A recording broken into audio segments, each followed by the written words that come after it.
Hey guys, let's get more news about Miami Heat, but first, don't forget to subscribe and leave your like. Heat survives Hornets' comeback attempt to earn bounce-back win. Takeaways and details. 5 takeaways from the Miami Heat's 98-94 win over the Charlotte Hornets, 6-12, on Wednesday at Spectrum Center on the second night of a back-to-back.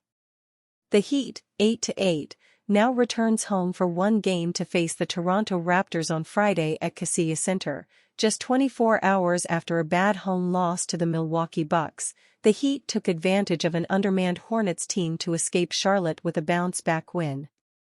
But it wasn't easy. The Heat appeared to be in full control, entering halftime with an 11-point lead and extending that lead up to 20 points in the second half. But even with the Hornets missing a chunk of their roster, Miles Bridges, right knee bone bruise, Daquan Jeffries, right hand fracture, Trey Mann, low back inflammation, Jared Rhoden, G-League, Nick Richards, right first rib fracture, Grant Williams, right ACL tear, and Mark Williams, left foot tendon strain, were all unavailable. They rallied to make it a close game down the stretch. After the Heat entered the fourth quarter ahead by 17 points, the Hornets began the fourth quarter on a big 22-9 run to cut the deficit to 4 with 4:44 to play. That's when the drama started. With the Heat pushing its lead back up to 6, guard LaMelo Ball hit a three-pointer to pull the Hornets within 3 with 2:23 remaining. Then Ball hit a 10-foot jumper to trim the deficit to 1 with 1:57 to play. The Hornets continued their string of unanswered points when Tidjane Salaün made a three-pointer to put the Heat in a 2-point hole with just 42.3 seconds left. When we got up 20, then it became about managing that lead and trying to build on that, Heat coach Erik Spoelstra said. We weren't able to do that. But Tyler Herro rescued the Heat, hitting a 29-foot three to put the Heat back ahead by 1 point with 28.4 seconds to play. Then Herro made a big play on the other end, jumping the passing lane to come up with a timely steal with just 8.8 seconds left. The Hornets fouled Herro to preserve the clock, and Herro made one of the 2 free throws to give the Heat a 2-point advantage. The Hornets still had an opportunity to tie or win the game and executed a side out-of-bounds play perfectly out of a timeout, as Caleb Martin caught the inbounds pass on a cut to the basket before being fouled by Heat guard Terry Rozier with 4.8 seconds to play. But Martin missed both free throws to keep the Heat's lead at 2, effectively ending the Hornets' hopes of completing the comeback. Heat rookie Kel'el Ware grabbed the defensive rebound after Martin intentionally missed the second missed free throw and was immediately fouled with 4.5 seconds on the clock. Ware hit both free throws to clinch the victory for the Heat.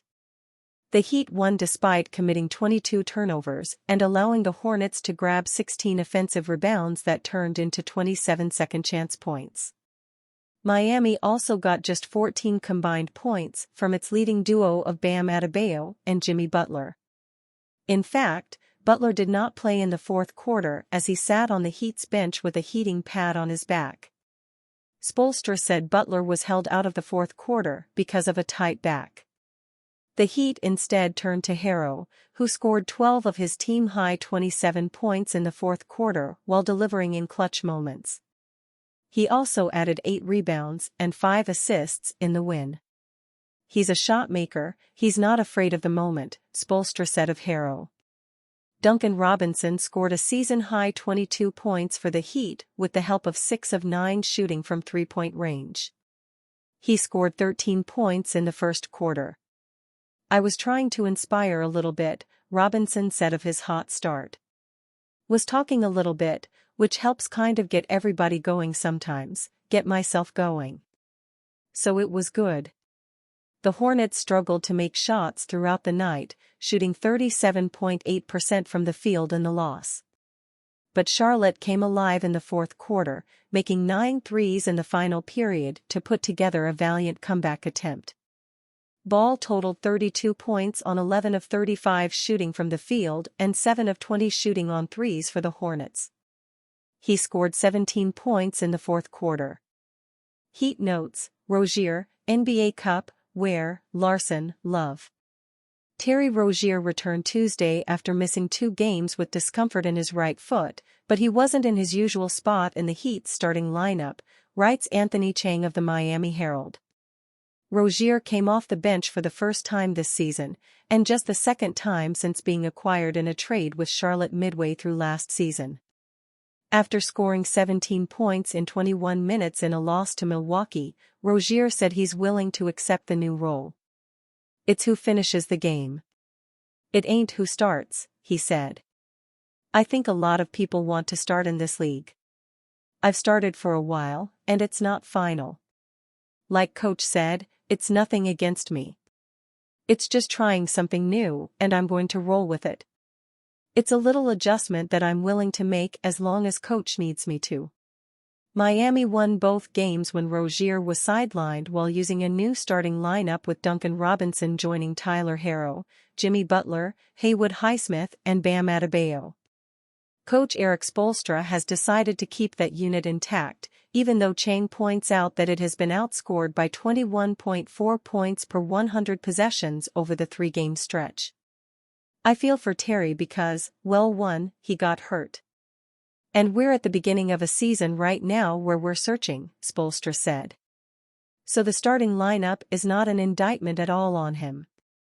We had something that worked for 2 games. So, of course, we're going to stick with that right now, because we're not where we want to be." Hornets Charles Lee shares raw reaction amid near comeback versus Heat.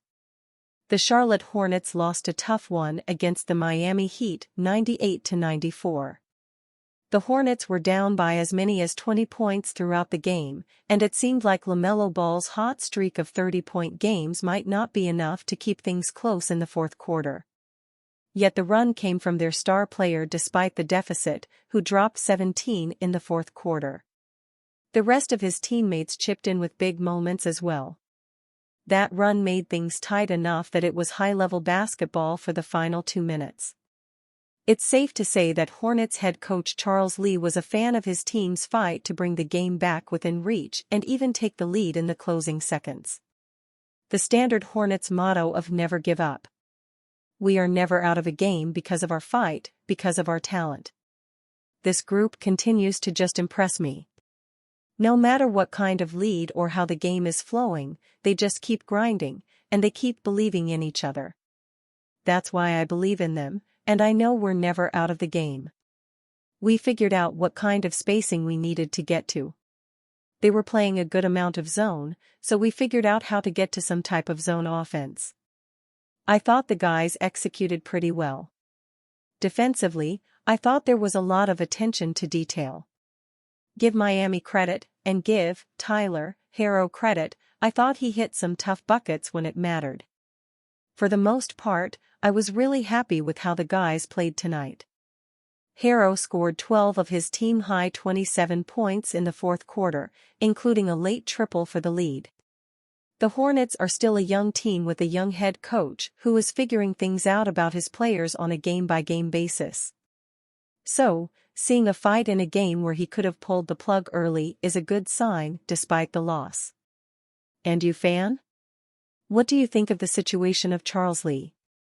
Leave your opinion in the comments.